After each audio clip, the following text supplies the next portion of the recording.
Dépistage,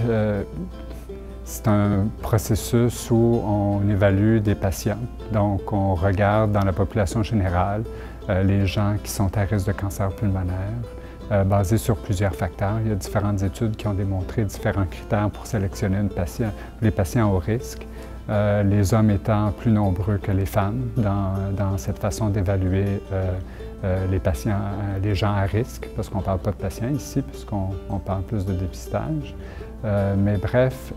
basé sur l'historique du tabagisme, basé sur d'autres maladies, basé sur les expositions antérieures, on peut définir des gens qui sont à haut risque de cancer pulmonaire. Et puis le principe du dépistage, c'est justement d'offrir une façon de faire des radiographies, de faire des scans pour tenter d'établir de façon plus précoce le diagnostic de cancer pulmonaire que si on attend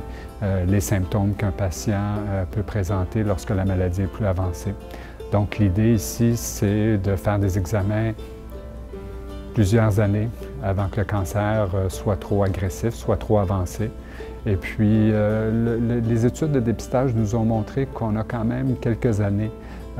avant qu'un cancer puisse se transformer d'un stade précoce à un stade avancé. Donc, il y a un potentiel que si on fait des examens régulièrement, souvent après 1, 2, 4, 6 années, dépendamment des études qu'on peut utiliser comme modèle, on va pouvoir démontrer des cancers petits, précoces, que l'on peut opérer dans la plupart du temps pour guérir la maladie, alors que si on avait attendu, si on n'avait pas fait les examens de dépistage, on se serait rendu compte dans une personne donnée que la maladie est trop avancée pour pouvoir guérir la maladie. Alors, le but du dépistage, en 2 mots, c'est donc de découvrir la maladie plus précocement